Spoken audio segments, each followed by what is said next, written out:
Hello everyone. Today we are going to discuss the what are the most important questions of the life cycle chapter, which is our fifth chapter of our science class 10th.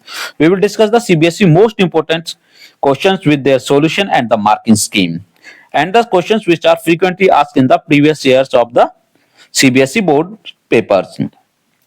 So जिन्होंने हमारे channel को subscribe नहीं किया, first of all please subscribe our channel. If you like the video, then you have to like the video. So let's start. Let's start from question number 1. What is double circulation? Double circulation क्या उसको बताना है. First का answer लिखेंगे इसमें answer A portion का, तो बताएंगे double circulation. Double circulation is the circulation of blood through the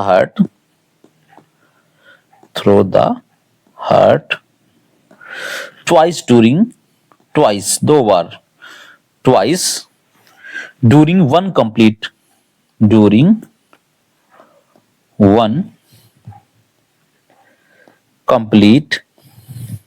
cycle of the body.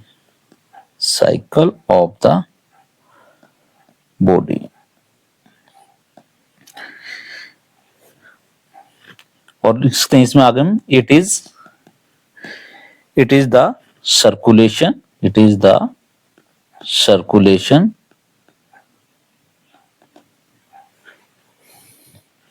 in which blood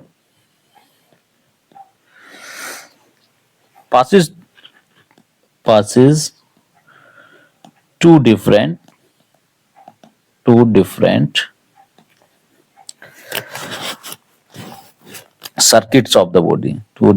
circuits of the body. Pulmonary circulation and systemic circulation.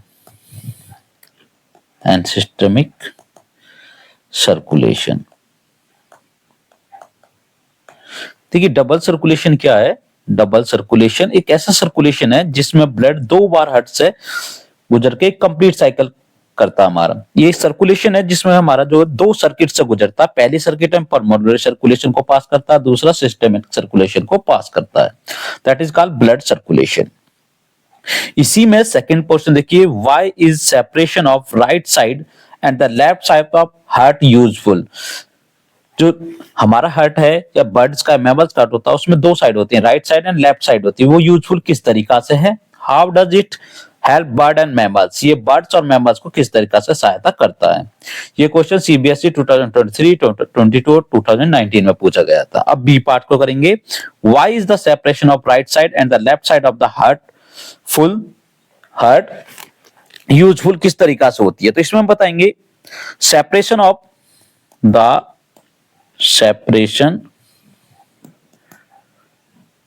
of right side and left side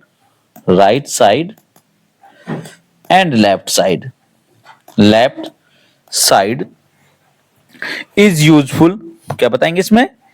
Side of heart is useful as it allows the oxygenated and deoxygenated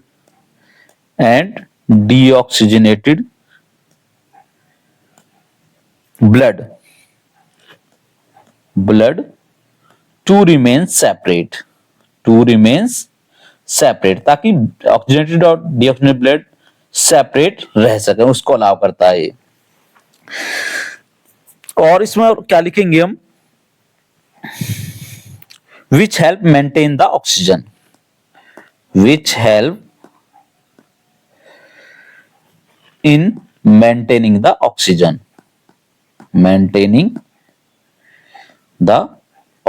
जो oxygen को maintain करके रखते हैं. इसलिए right side and left side होती है heart में। इसमें देखिए दूसरा क्वेश्चन देखते हैं फिर, how does it help birds and mammals, birds और मैमल्स को जो राइट साइड और लेफ्ट साइड है सेपरेशन है वो किस तरीका से हेल्पफुल होता है। तो इसका एक पार्ट तो हो गया, दूसरा पार्ट हम कर रहे हैं सेक बी में भी दो पार्ट हैं क्वेश्चन में, तो दूसरा पार्ट करेंगे in mammals in bird, in mammals and birds the separation of heart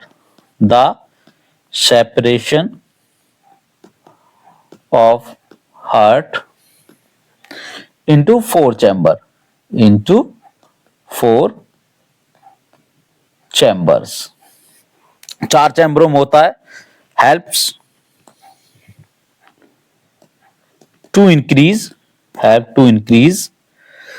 the efficiency of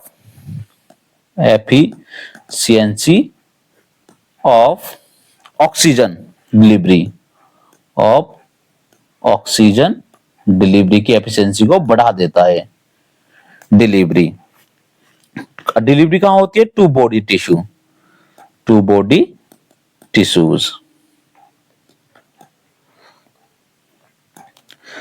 right side of heart receive oxygenated blood को, डीऑक्सीजनेटेड ब्लड को रिसीव करे, डीऑक्सीजनेटेड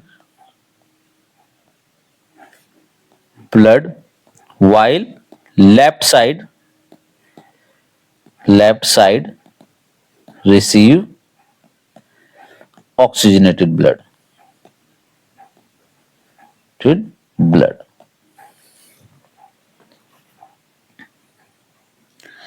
और इससे इसमें आगे लिखेंगे separation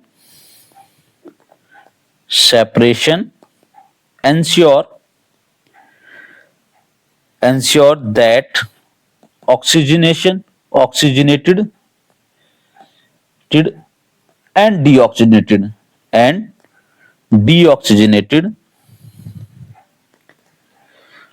blood do not mix each other। देखिए इस तरीके इसका आंसर देंगे, ये 3 मार्क्स में जनरली क्वेश्चन चाहता है। अब इसमें देखिए इसको मार्किंग कैसे करी जाएगी, मार्किंग में देखते हैं तो पहला क्वेश्चन आपका 1 मार्क्स का था, 1 मार्क्स मिलेगा, फर्स्ट लिखेंगे। इसमें भी 2 पार्ट्स बताए थे हमने, पहला जो पार्ट है यहां तक इसमें 1 मार्क्स मिलेगा आपको, और ये दूसरा जो है इसमें आपको 1 मार्क्स का। इस तरीका से टोटल 3 मार्क्स का क्वेश्चन है ये, ठीक है। सेकंड क्वेश्चन की तरफ बढ़ते हैं।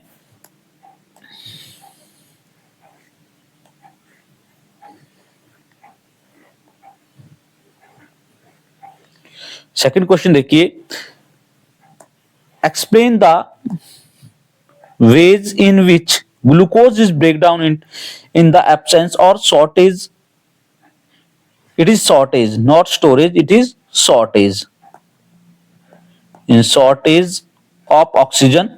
ये सीबीएसई में 2017, 18 और 19 में 3 साल लगातार पूछा जाने वाला क्वेश्चन था, तो बहुत इंपॉर्टेंट होता है इस पॉइंट ऑफ व्यू से भी ये।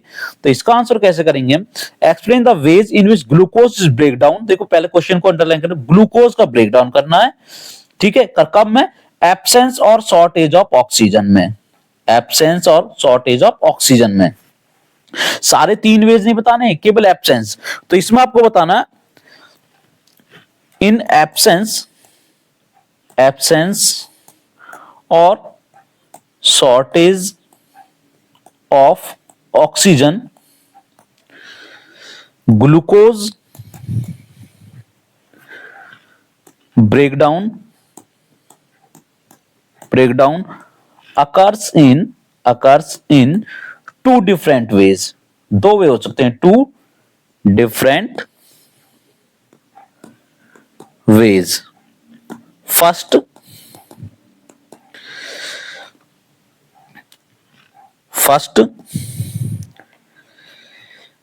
साइटोप्लाज्मिक ब्रेकडाउन हो सकता है, cytoplasmic breakdown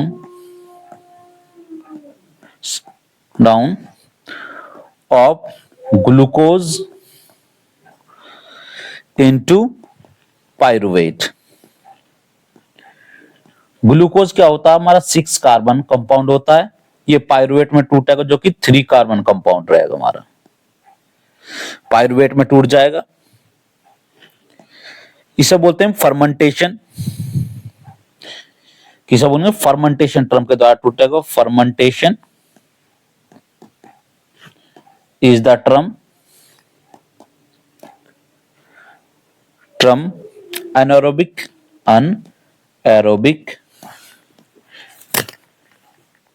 anaerobic breakdown of glucose,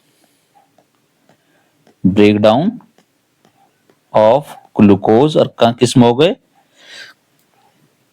in bacteria होता है, यीस्ट की सहायता से होता है, बैक्टीरिया में जनरली होता है। इसमें होता क्या देखिए दिखाने के लिए हम पायरुवेट, पहले ग्लूकोज लिखना, ग्लूकोज से पायरुवेट होगा, ठीक है। मैं जी लिख रहा हूं ग्लूकोज के लिए, ग्लूकोज से पायरुवेट। पायरुवेट किस में ब्रेक डाउन होगा, इसमें आपका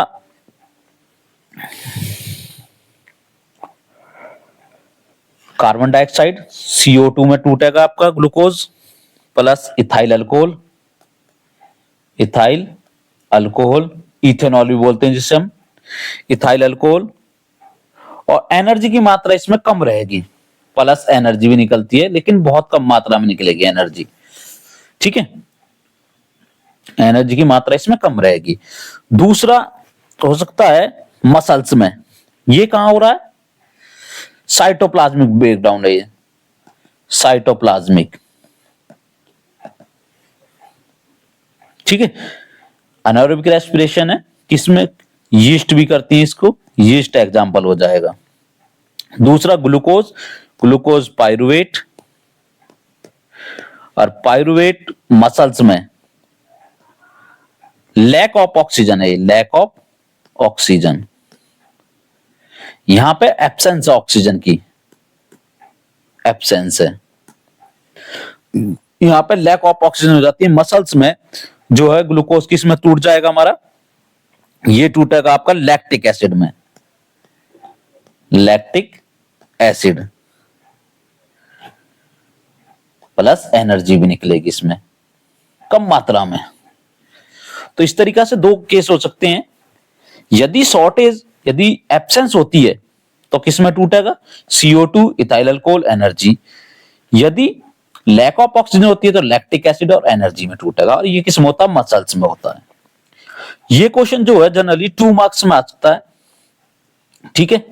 2 मार्क्स के लिए मार्किंग किस तरीका से की जाएगी, अगर आपका पहला क्वेश्चन बताते हैं, ये इक्वेशन लिखने का हाफ मार्क्स है, हाफ मार्क्स की है दोनों इक्वेशन, और हाफ मार्क्स आपका एक्सप्लेन करने का है, ये एक्सप्लेन, और दूसरा आप इसमें बताएंगे, ठीक है, मसल्स का भी बताएंगे तो उसका भी आपको हाफ मार्क्स मिलेगा। बताने का लिखना पड़ेगी, एक स्टेटमेंट और ऐड करनी पड़ेगी आपको इसमें।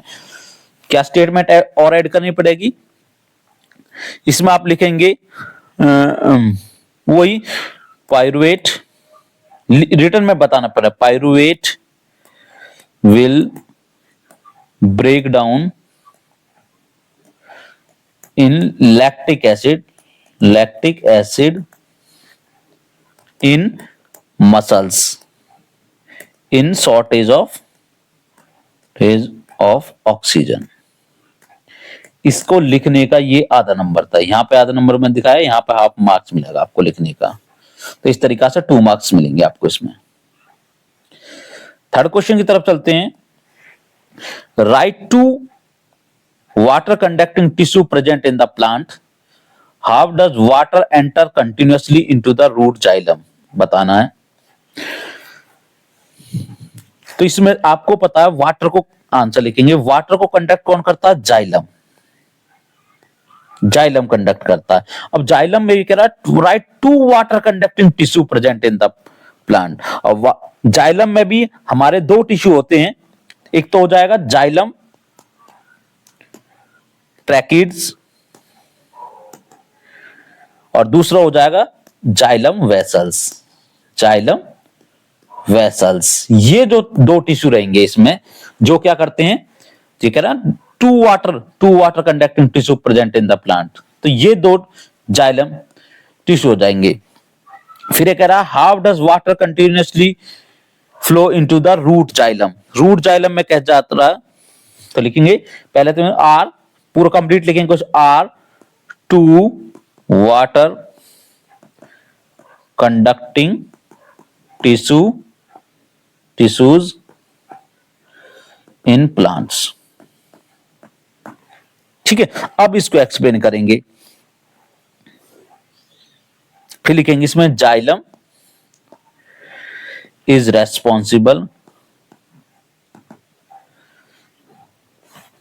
For the conduction of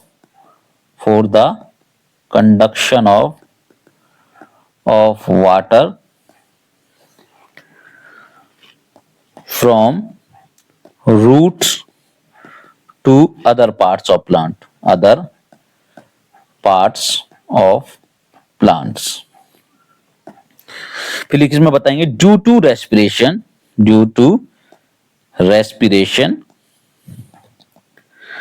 and resulting pressure. कौन सा प्रेशर होगा इसमें? Suction pressure.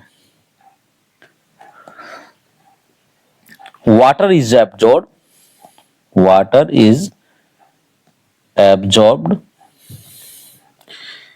into the root xylem of plants। फिर लिखेंगे ट्रांसपिरेशन पुल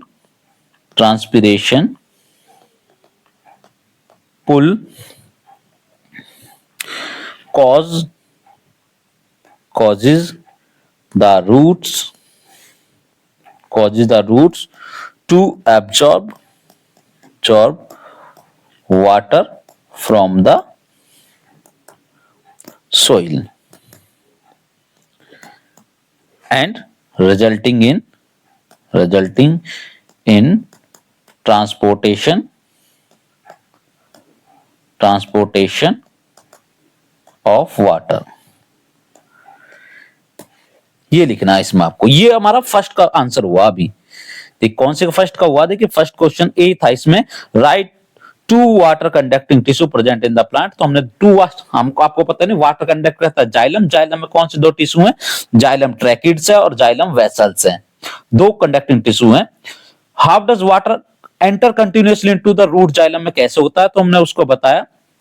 इसका कैसे बताएंगे? Due to transpiration and resulting pressure. कौन सा था हमारा? सकन प्रेशर रिजल्ट होता है water is absorb into the root xylem of the plant. Transpiration pull के कारण क्या होता है? कॉज करती है जिससे रूट वाटर में जो प्लांट्स की रूट्स हैं वो वाटर को एब्जॉर्ब कर सके, और इसी पुल के द्वारा क्या होता है? वाटर ऊपर की तरफ इस ट्रैकेट्स और वेसल्स में भर जाता है। अब दूसरा क्वेश्चन देखिए इसमें क्या था? Explain why plants have low energy need as compare to the animals. इसका आंसर भी लिखेंगे। पहले देखिए इसमें ये जो ऊपर वाला पार्ट है ये 2 नंबर का है, 2 मार्क्स का है। ठीक है, नीचे वाला 1 मार्क्स का है। अब देखिए पहले मार्किंग कर लेते हैं इसकी। अगर आपने ये ट्रैकेट लिखा हाफ मार्क्स मिलेगा, जाइलम वेसल्स लिखने का हाफ मार्क्स है, और इसको एक्सप्लेन करने का आपका 1 नंबर है। तो इस तरीका से आपके 2 मार्क्स हो जाएंगे। क्लियर है? अब इसका सेकंड पार्ट पढ़ेंगे इसी का। ये नोट डाउन कर लेते हैं पहले। अब इसको मैं एक बार रब कर रहा हूं और इसका सेकंड पार्ट बता रहे हैं। सेकंड पार्ट देखिए, अब इसके बी पार्ट्स को करेंगे हम। बी पार्ट्स में कह रहा है explain why plants have low energy need as compare to the animals. तो आप इसमें लिखेंगे इट्स कंप्लीट लिखेंगे आप आंसर। इट्स ड्यू टू, कारण लिख रहा हूं मैं डायरेक्टली। ड्यू टू क्या कारण हो सकते हैं? First, plants are autotrophic organisms prepare their own food by photosynthesis। दूसरा रीजन हो सकता है plants don't move from one place to other place, like animals, so they need less energy. Third और बता सकते हैं, plants have dead cells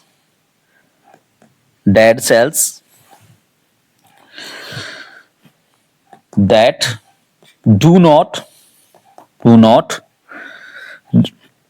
require much energy.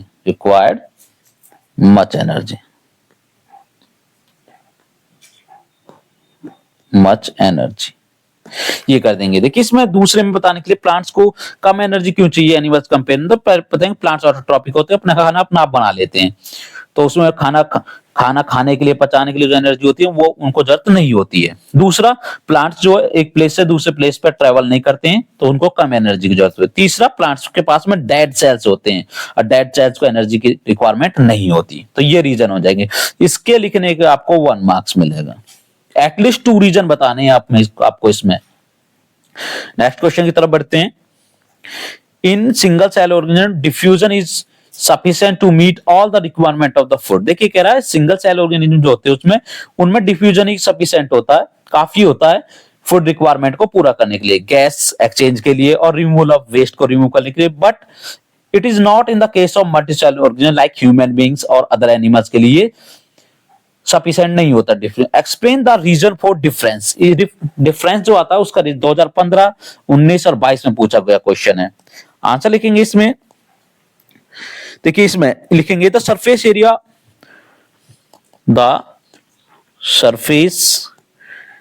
Area to volume ratio in unicellular organism is ideal, सही होता है, ideal for material exchange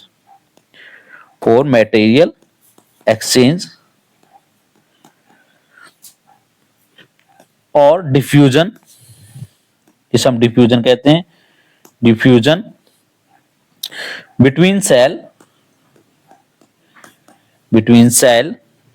and its external environment.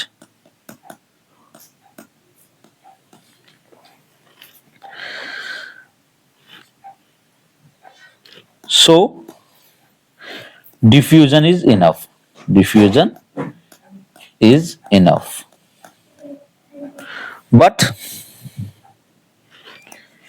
But surface area to volume ratio in multicellular organisms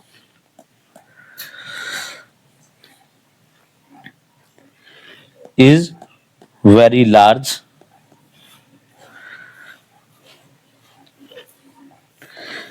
and to exchange the outside world is through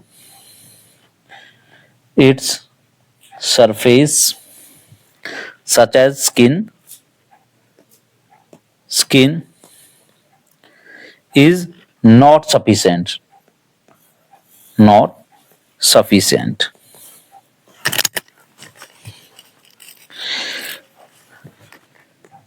Second reason लिखेंगे, second reason is that all cells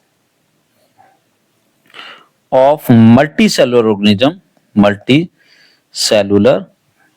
organisms are not in the contact of environment.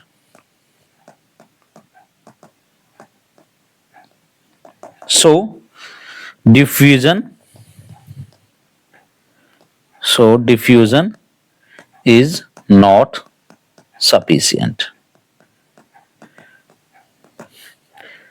देखिए इस वाले question में देखते हैं हम, तो ये 2 मार्क्स का क्वेश्चन आता है जनरली। अब इसमें मार्किंग कैसे होगी? In single diffusion is sufficient to meet. पहला जो हमने रीजन बताया कि सरफेस एरिया टू वॉल्यूम जो रेशियो है यूनिसोलर आइडियल होता है, उसमें एक्सचेंज इजीली हो जाता है, सारी रिक्वायरमेंट पूरी हो जाएंगी। तो इसका रीजन जब लिखोगे तो आपको 1 मार्क्स मिलेगा। और जब बताओगे surface area volume multi cellular में क्यों नहीं होता, क्योंकि उसका एरिया ज्यादा होता है, सारी सेल्स जो होती हैं कांटेक्ट में नहीं होती हैं एनवायरनमेंट के, इसलिए वो सफिशिएंट नहीं है। इसको लिखने का आपको 1 मार्क्स है। तो इसका 1 मार्क्स है, इसका 1 मार्क्स, इस तरीके से आपको 2 मार्क्स मिल जाएंगे। फिफ्थ क्वेश्चन देखिए, फिफ्थ कह रहा है draw a diagram of human alimentary canal and label the following. इनको लेबल करना है। Parts in which starch of digestion is initiated. मैं यहीं पे लिख रहा हूं parts of digestion of starch, आपको पूरा लिखना है। स्टार्ट कहां होता है आपको बताएंगे, पहले कहां होता है, माउथ में, mouth. Organ in which bile is stored, bile कहां स्टोर होता है, गाल ब्लैडर, आप लिखेंगे gall bladder, gall bladder. The gland that secrete digestive enzyme as well as hormones, वो हो जाएगी हमारी pancreas, pancreas. Fourth part of the alimentary canal where water is absorb, तो इसमें लिखोगे आप वाटर एब्जॉर्ब होता हो जाएगा हमारा लार्ज इंटेस्टाइन, लार्ज इंटेस्टाइन। और फिफ्थ है part of the gut where finger like projection are present facilitate absorption और डाइजेशन, वो होती है हमारी small intestine. Finger like projection हमारी विली होती है, स्मॉल इंटेस्टाइन में होती है विली। अब इनको आपको लेबल करना, लिखना ही नहीं है, लेबल भी करना। पहले तो लिखेंगे जरूर सारे का। ए का आंसर माउथ है, बी का आंसर गाल ब्लैडर है, सी थर्ड का आंसर पैनक्रियाज है, फोर्थ का आंसर लार्ज इंटेस्टाइन है, फिफ्थ का आंसर स्मॉल इंटेस्टाइन है। अब क्या करेंगे आप, अब आप बना डायग्राम बनाएंगे उसका, ह्यूमन एलिमेंट्री कैनाल का डायग्राम बनाएंगे इस तरीका से। ठीक है, यहां से आप एक ट्रैक बनाएंगे, ईसोफेगस बन गया, उसके बाद आप स्टमक बनाएंगे, स्टमक के बाद में आप इस तरीका से गाल ब्लैडर दिखाएंगे, गाल ब्लैडर के बाद में यहाँ पे आप पैनक्रियाज दिखाएंगे, लीफ लाइक स्ट्रक्चर। उसके बाद में आप इस तरीका से स्ट्रक्चर बनाएंगे, इसे क्वाइल्ड स्ट्रक्चर बना देंगे, हाईली क्वाइल्ड स्ट्रक्चर। इसको ज्वाइन कर देंगे इससे, यहां से जाता हुआ घूमता हुआ जाएगा, हो जाएगा। ठीक है, ये हो जाएगा हमारा डायग्राम। अब इसमें लेबल कैसे कैसे करना, देखो पहला पार्ट हमारा था part in which starch in mouth, तो यहां पे लिखेंगे इस तरीका से 1 माउथ। सेकंड गाल ब्लैडर, ये हो जाएगा हमारा इधर सेकंड गाल ब्लैडर, गाल ब्लैडर, यहां पे एरो लगा देंगे दूसरे वाले पे। ठीक है, थर्ड पार्ट क्या आया था हमारा, पैनक्रियाज, यहां पे लिख देंगे third pancreas. Fourth large intestine, यहां पे लिख देंगे fourth large intestine, large intestine. Fifth आया था हमारा स्मॉल, तो फिफ्थ यहां लिख देंगे fifth small intestine, small intestine. देखिए ये आपका 5 मार्क्स का क्वेश्चन था। इन पांचों पार्ट्स को सही लेबलिंग करने को पर आपको 5 मार्क्स, ये आपने करा 1 मार्क्स, ये आपने किया 1 मार्क्स सही लेबलिंग पे, ये 1 मार्क्स और ये 1 मार्क्स और ये 1 मार्क्स। सही लेबलिंग किया, सही डायग्राम बनाया आपने, उसमें आपको 5 मार्क्स मिल जाएंगे। 6th क्वेश्चन देखिए, state the role played by the following in the process of digestion. इनका रोल बताना, किसका रोल कहां पर होता है। ठीक है, पहला बताना ट्रिप्सिन एंजाइम का क्या रोल होता है, लिपेज एंजाइम का क्या रोल होता है। पी पार्ट है list two function of finger like projection present in the small intestine. देखिए पहले से स्टार्ट करते हैं, आंसर लिखेंगे इसका ए। कौन सा enzyme, enzyme enzyme trypsin, trypsin enzyme का फंक्शन लिखेंगे आप डाइजेशन में, तो आप बताएंगे it helps in the digestion of proteins. ठीक है, अब फिर उसके बाद में, ये तो फर्स्ट का आंसर था हमारा। सेकंड पार्ट इसमें था enzyme lipase.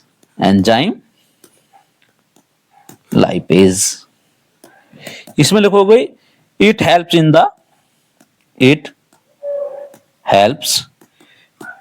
In the breakdown, और डाइजेशन में लिख देते हैं ब्रेकडाउन ऑफ इमल्सिफाइड फैट का ब्रेकडाउन करता है। सॉरी, फैट लिखना है यहाँ पे। ठीक है, फैट का ब्रेकडाउन करता है। ये हो गया। अब दूसरा इसमें list the two function of, तो इसमें आप सेकंड जो बी पार्ट है इसका बी करेंगे, तो इसमें लिखो the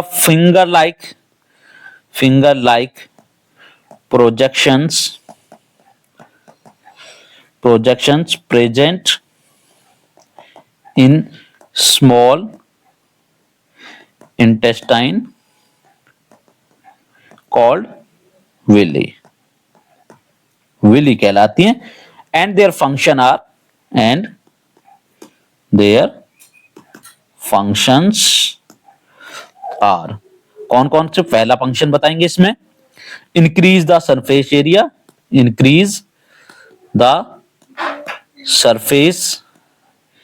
area of intestine for absorption के लिए सरफेस एरिया को इंक्रीज करती हैं Willey. Second, helps in absorption for digestion. ये दो पार्ट्स, दो फंक्शन लिखने हैं इसके। अब देखिए, ये भी 3 मार्क्स का क्वेश्चन था। ठीक है, मार्किंग कैसे होगी इसमें, एंजाइम ट्रिप्सिन का फंक्शन लिखा आपने 1 नंबर मिलेगा, एंजाइम लाइपेज का लिखा 1 नंबर मिलेगा। इसमें दो फंक्शन जो विल्ली बताई आपने, इसका हाफ एक फंक्शन का बनेगा, हाफ दूसरे फंक्शन का मिलेगा। तो इस तरीके से इसमें 3 मार्क्स मिलेंगे इस क्वेश्चन में। 7th क्वेश्चन देखते हैं, Describe the structure and function of the basic filtrate unit of kidney। देखिए, सभी बच्चे जनरली क्या करते हैं इसमें, Describe the function, structure and function of basic unit। Structure और function unit बताना किडनी की क्या होती है और उसके describe करना है। स्ट्रक्चर को describe करना, ना कि स्ट्रक्चर ड्रा करके दिखाना है इसमें। ठीक है, आंसर लिखेंगे इसका ए का। describe करना आपको स्ट्रक्चर एंड फंक्शन, तो लिखेंगे इसमें, पहले बताएंगे nephron is the structural and functional unit of kidney.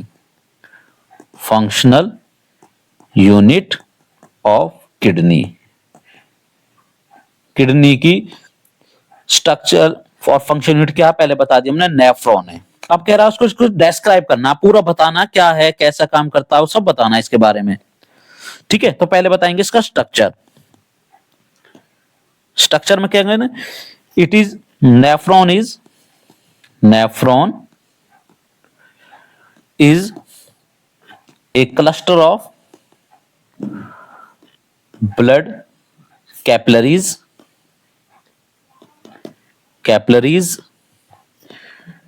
glomerulus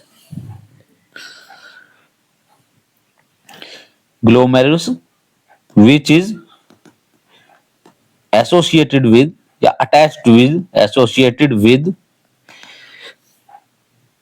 a cup like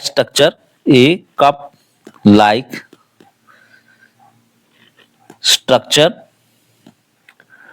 called Bowman capsule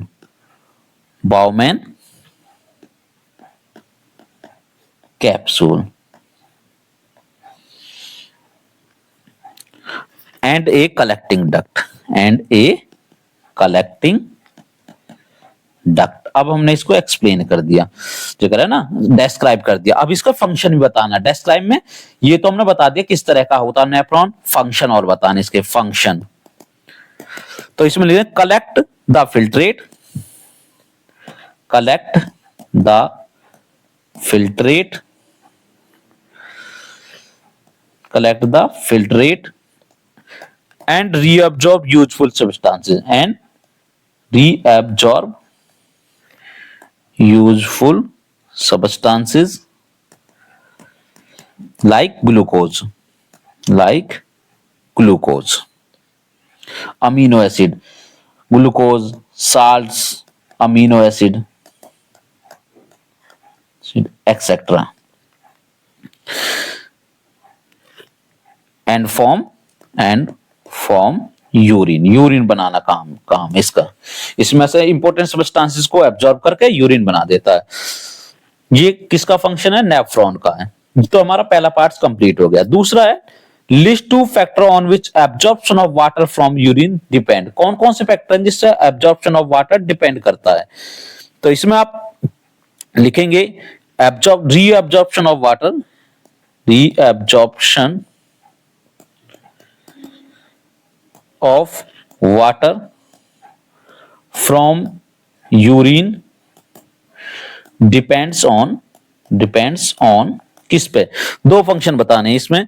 पहला है amount of excess water, amount of excess water in the body, और दूसरा रहेगा हमारा इसमें second amount of waste dissolved, amount of waste dissolve, कितनी waste dissolve है उस पर डिपेंड करेगा। देखिए वाटर को यूरिन रीअब्जॉर्प्शन के लिए क्या है, अमाउंट ऑफ एक्सेस, कितना ज्यादा पानी है उस पर डिपेंड करेगा, कितनी ज्यादा वेस्ट डिजॉल्व है उसमें, उस पर डिपेंड करेगा। तो दो हैं, ठीक है। तो इसमें आपको जो है ये describe the structure and function unit of kidney, ये जो है आपका 1 मार्क्स का आएगा, 1 नंबर में मिलेगा इसका लिखने का। और जो इसके दो हैं रीअब्जॉर्प्शन के थे, ये दो है इसमें स्ट्रक्चर और फंक्शन। स्ट्रक्चर 1 नंबर का, फंक्शन भी 1 नंबर का, 2 नंबर मिलेंगे इसको मैं आपको। और जो इसके रीअब्जॉर्प्शन में ये हाफ नंबर का आएगा और ये भी हाफ नंबर का आएगा फंक्शन, ठीक है। जो दो जिस पर डिपेंड करता है वाटर रीअब्जॉर्प्शन।